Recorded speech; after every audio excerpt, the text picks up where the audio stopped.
Hello students, welcome to the channel. মই কল্পজ্যোতি বৰা আৰু আজিৰ এই ভিডিঅ'ত আমি class 10 exercise 2.2 question number 5 discuss কৰিম। কুৱেশ্যন নম্বৰ 5টো এটা MCQ কুৱেশ্যন হয় আৰু এটা ইম্পৰ্টেণ্ট কুৱেশ্যন হয়। ঠিক আছে, এইটো একমাত্ৰ এটা কিউবিক ইকুৱেশ্যনৰ তোমাৰ এটা কুৱেশ্যন দিছে। ঠিক আছে, তো কুৱেশ্যনটো চাওঁ আহা। কৈছে if a minus b a and a plus b are the zeros of the polynomial, এটা polynomial দিয়া হৈছে, then the values of a and b are a আৰু b ভেলু আমাক ওলাব লাগে। ঠিক আছে, এটা পলিনমিয়েল কৈছে, পলিনমিয়েল দিছে আৰু তাৰ জিৰ'জকেইটা দিয়া হৈছে আৰু আমাক ফাইনেলি তাৰ a ভেলুটো আৰু b ভেলুটো ওলাব কৈছে। ঠিক আছে, অ'কে, মই পলিনমিয়েলটো লিখি লৈছোঁ আৰু ইয়াত চোৱা যিকেইটা আমাক ভেলুজ বুলি জিৰ'জ বুলি কৈছে ন, সেইটো এটা আমি আলফা বুলি ধৰিম, a মাইনাছ b এটা আমাৰ জিৰ'জ বুলি কেনে কৈছিলে, চ' সেইটো আলফা বুলি ধৰিছোঁ আৰু বিটা বুলি কেনে মই এটা ছেকেণ্ড জিৰ'জ ধৰিছোঁ যোনটো a বুলি দিয়া আছে আৰু এটা গামা। ঠিক আছে, তোমালোকে আলফা বিটা শুনিছে চাগে, কিন্তু এইটো এটা নতুন এটা হয়, 8 নিচিনা লিখে, ওপৰৰ ফালে নাথাকে, অকণমান কাট হৈ থাকে, তো সেইটো হয় গামা। ঠিক আছে, গামা বুলি কয়। এডভান্স মেথছৰ ষ্টুডেণ্টখিনি ক্লাছ 9 পাই আহিলে, কিন্তু তোমালোকে যদি এডভান্স মেথছ লোৱা নাই তেতিয়াহ'লে এইটো গামা বুলি কেনে কয়। অ'কে,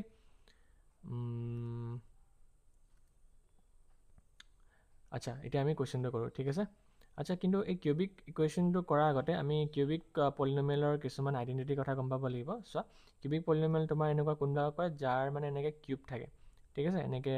ধৰি লোৱা 2x কিউব থাকিব, ইয়াত মানে এক্সৰ হাইষ্ট পাৱাৰটো 3 থাকিব লাগিব, তেতিয়া সেইটোক আমি কিউবিক পলিনমিয়েল বুলি কেনে ক'ম। ঠিক আছে, যদি স্কুৱেৰ থাকে তেতিয়াহ'লে তোমালোকে জানাই, আগতে পাই আহিছা 5x স্কুৱেৰ, স্কুৱেৰ থাকিলে কি হয়, সেইটো আমি কোৱাড্ৰেটিক পলিনমিয়েল বুলি কেনে কওঁ। ঠিক আছে, 3 থাকিলে কিউবিক আৰু 2 থাকিলে কি কয়, 2 থাকিলে কোৱাড্ৰেটিক। ঠিক আছে, অ'কে, এইটো কোৱাড্ৰেটিকৰ হয়, তো আমি ইয়াৰ বেচিক্স কিছুমান ৰিলেশ্যন চাই লওঁ কোৱাড্ৰেটিক ইকুৱেশ্যন, কিউবিক ইকুৱেশ্যনৰ। আচ্ছা, ইয়াত চোৱা, এইফালে মই কিউবিক ইকুৱেশ্যন এটা লিখি ৰাখিছোঁ, কিউবিক পলিনমিয়েল এটা। ইয়াত চোৱা, এইটো কিউবিক পলিনমিয়েলৰ জেনেৰেল ফৰ্ম হয়। ইয়াত তোমাৰ এক্স কিউব লগত a থাকিব, এক্স স্কুৱেৰ লগত b থাকিব, এক্সৰ লগত c থাকিব আৰু লাষ্টত থকা কনষ্টেণ্ট টাৰ্মটো হ'ব তোমাৰ d। ঠিক আছে, এতিয়া যে মই কৈছিলোঁ জিৰ'জ ইয়াৰ 3টা থাকে বুলি কেনে, কিউবিকৰ আনচাৰ 3টা থাকে, 3টা জিৰ'জ থাকে, তো সেই গোটেই 3টা আনচাৰটো তুমি প্লাছ কৰা, আলফা বিটা আৰু গামাক যদি প্লাছ কৰা, গোটেই 3টা জিৰ' যদি প্লাছ কৰা, তাহলে তোমালোকে পাবা -b/a ইকুৱেল। ঠিক আছে, মানে এক্স স্কুৱেৰৰ কফিচিয়েণ্ট আৰু এক্স কিউবৰ কফিচিয়েণ্টটো পাবা, তাতৰ ৰেচিঅ'ত পাবা। আৰু গোটেই 3টা জিৰ'ক্সটো তুমি মাল্টিপ্লাই কৰা, alpha into beta into gamma, তাত তুমি কেতিয়াবা কি পাবা, -d/a পাবা। ঠিক আছে, এইটো কপিত নোট ডাউন কৰি ল'বা, এই ৰিলেশ্যনটো আমাৰ এতিয়া কুৱেশ্যনটো ছল্ভ কৰোঁতে হেল্প কৰিব। ঠিক আছে, আমি এইকেইটা ইউজ কৰি কিনে আমি ছল্ভ কৰিম। অলৰাইট, প্ৰথমত আমি এইকেইটা লৈছোঁ, আমি প্ৰথমত alpha plus beta plus gamma এই ৰিলেশ্যনটো লৈছোঁ, সেইটো কি আছিলে, -b/a ইকুৱেল আছিলে। অ'কে, এতিয়া আমাৰ আলফা ভেলুটো কি বুলি দিয়া আছে কুৱেশ্যনত, a - b বুলি দিয়া আছে, প্লাছ বিটা ভেলুটো আমাৰ a বুলি দিয়া আছে আৰু গামা ভেলুটো আমাৰ a + b বুলি দিয়া আছে, হয়নে? আলফা বিটা গামা ভেলুটো মই পুট কৰি দিলোঁ, ইকুৱেল টু -b আৰু a কোনটো হয়, ইয়াত চোৱা এক্স কিউবৰ কোফিচিয়েণ্টটো হয় আমাৰ a, এইটো হয় আমাৰ a, আৰু এক্স স্কুৱেৰৰ কোফিচিয়েণ্টটো হয় আমাৰ b, মানে bটো হৈছে -3। ঠিক আছে, চ' আৰু -6টো হৈছে তোমাৰ c আৰু এই 8টো হৈছে কি হয়, d। অ'কে, এইটো বুজি পাই গ'লা। এতিয়া আমি কি লিখিম, -b/a বুলি লিখিম, b ভেলুটো কি হয়, b ভেলুটো হয় -3, তেতিয়া আমি লিখিম -3/a, মানে 1। অ'কে, এতিয়া আমি ছল্ভ কৰোঁ, ছল্ভ কৰি আমি কিবা এটা আনচাৰ পাই যাম, a আৰু b ভেলু ওলাব কৈছেতো, কিবা এটা আনচাৰ পাই গৈছোঁ, চাবা এই ভেলুটো পাম চাগে। অ'কে, ব্ৰেকেটকেইটা মই খুলি দিলোঁ, মই এই ভেলু পাই যাম ইয়াৰ পৰা। চোৱা, এইটো -3 হৈ যাব আৰু এইটো তোমাৰ -b আৰু +b আছে, চ' কেঞ্চেল আউট হৈ গ'ল। এই 3টা প্লাছ হ'লে কিমান হয়, a + a 3a। ঠিক আছে, 3a ইকুৱেলছ টু, আৰু ৰাইট হেণ্ড ছাইডত মোৰ 3 আছিলে, চ' দিয়াৰ বাই a ইকুৱেল টু 3, আৰু এইফালৰ 3টো তলত আহি যাব, ডিভাইড হৈ যাব 3/3। মই কাটিলে কিমান পাম, মই কাটিলে পাম আনচাৰটো 1। অ'কে, এই আনচাৰটো মই পাই গ'লোঁ, এই আনচাৰটো কি হয়, এই আনচাৰটো 1 হয়। অ'কে, এতিয়া আমি বি ভেলুটো ওলাই লওঁ, বি ভেলুটো কেনেকৈ ওলাম,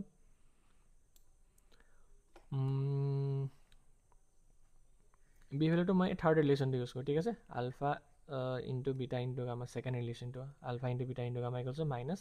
-d/a। অ'কে, আলফা ভেলুটো কিমান আছিলে, a - b আছিলে, বিটা ভেলুটো কিমান আছিলে, বিটা ভেলুটো আমাৰ a আছিলে, আৰু গামা ভেলুটো আছিলে আমাৰ a + b, হয়নে? 3টা জিৰ' আছিলে যে, মাইনাছ ডিটো মই ইয়াত মনত থ'ব কৈছিলোঁ, এইটো চোৱা ডিটো 8, ডিটো জেগাত মই লিখি দিম 8 বুলি কেনে, আৰু এটো কিমান আছিলে মনত আছেনে, এইটো 1 আছিলে নেকি, য়েছ, এইটো 1 আছিলে, চোৱা এইটো এইটো তোমাৰ 1 আছিলে এক্স কিউবৰ কোএফিচিয়েণ্টটো তোমাৰ a বুলি কেনে কয় চ' মই এই জেগাত কি লিখিম এই জেগাত লিখিম মই 1 বুলি কেনে তাৰপিছত এইটো ছল্ভ কৰোঁ এই ভেলুটো মই পাই গ'লোঁ এই ভেলুটো পাই যোৱাৰ এতিয়া মই বি ভেলুটো ইয়াৰ পৰা পাই যাম ঠিক আছে অ'কে ইয়াত চোৱা এইটো a মাইনাছ বি আৰু a প্লাছ বি ইনটু হৈ আছে ন a minus B a plus বিটো আমি এটা আইডেণ্টি জানো ন a square minus B square হয় বুলি কেনে এইটো লিখি দিয়া a square minus B square into a এইটো জানা নহয় তোমালোকে a square minus B square class 9ত পাই আহিছা equal to a plus B আৰু a মাইনাছ বি চ' মোৰ ইয়াত a plus B a minus B আছিলে তাৰ জেগাত মই a square minus B square লিখি দিলোঁ ঠিক আছে এফালে -8/1 মানে -8 হ'ব আৰু এই ভেলুটো আমি অলৰেডি উলিয়াই আহিছিলোঁ এই ভেলুটো কিমান আছিলে আমাৰ এই ভেলুটোৱে লাষ্টত জাষ্ট ন ওলাইছিলোঁ এইটো এই ভেলুটো আমি 1 পাইছিলোঁ হয়নে এই ভেলুটো 1 যেতিয়া মই এই জেগাত 1 লিখি দিওঁ 1 এই জেগাত 1 আৰু এইটো তোমাৰ চফ্ট হৈ গ'ল এই জেগাত মই 1 স্কুৱাৰ লিখিলোঁ মাইনাছ বি ভেলুটো নাই আমি সেইটোৱে ওলাই আছোঁ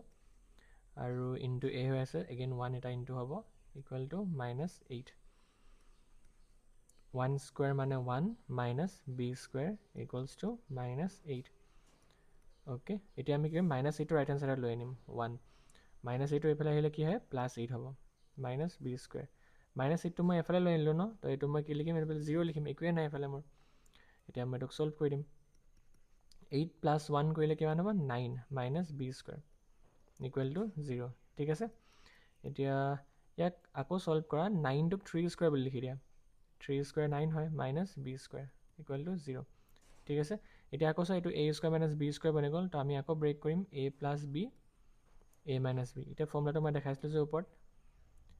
a plus B a minus B বুলি কেনে ঠিক আছে এতিয়া দুটা ফেক্টৰ পাই গ'লোঁ মই আইডাৰ 3 + b ইকুৱেল টু 0 বুলি লিখিম অৰ ছেকেণ্ড যোনটো ফেক্টৰ হয় 3 - b ইকুৱেল টু 0 বুলি কেনে লিখিম অ'কে অল ৰাইট এইটো মই 3টো সিফালে লৈ যাওঁ ৰাইট হেণ্ড ছাইডত এইটো +3 হৈ আছে ইফালে গ'লে -3 হ'ব আৰু এইফালে মই বিটো সিফালে লৈ যাওঁ হয়নে -b হৈ আছে ইফালে লৈ গ'লে +b হৈ যাব তো মই কি আনচাৰ পাই গ'লোঁ চোৱা এটা বিৰ আনচাৰ পাইছোঁ +3 আৰু এটা বিৰ আনচাৰ পাইছোঁ -3 তো মোৰ টোটেল আল্টিমেট আনচাৰ্ছখিনি কি হয় এটা a = 1 আৰু b = মই দুইটাতে 3 পাইছোঁ কিন্তু এবাৰ মই প্লাছ পাইছোঁ এবাৰ মই মাইনাছ পাইছোঁ তো এইটো তোমাৰ আনচাৰ হ'ব ঠিক আছে a = 1 আৰু b = +-3 তো কোনটো অপশ্যনত আছে আমি চাওঁ a = 1 আৰু b = +-3 বুলি কেনে অপশ্যন নম্বৰ এইটো ইয়াত চোৱা এইটো a = 1 আৰু ইয়াত b = +-3 আমাৰ দুটা অপশ্যন কাৰেক্ট আছে হয় নাই a = 1 আৰু b = +-3 তো 1 and 2 ইজ কাৰেক্ট বুলি ক'ত লিখা আছে এইটো b এইটো option correct option number b 1 and 2 both options R correct ঠিক আছে ইয়াত আমি পাইছিলোঁ নহয় a = 1 আৰু b = -3 বুলি কেনে চ' আই হোপ কুৱেশ্যনটো কেনেকৈ কৰিব লাগে ভালকৈ বুজি পাইছা ঠিক আছে ভিডিঅ'টো আকৌ ৰিপিট কৰি চাই ল'বা যদি বুজি পোৱা নাই এবাৰ আৰু দেন ভালকৈ বুজি পাই যাবা যদি ভিডিঅ'টো তোমালোকক অলপ হ'লেও হেল্প কৰিলে দেন এটা লাইক আৰু এটা কমেণ্ট কৰি দিবা ঠিক আছে আৰু চেনেল যদি কণ্টেণ্টখিনি চাই ভাল লাগিছে দেন ছাবস্ক্ৰাইব কৰিব নাপাহৰিবা থেংক ইউ ফৰ ৱাচিং see you in the next video'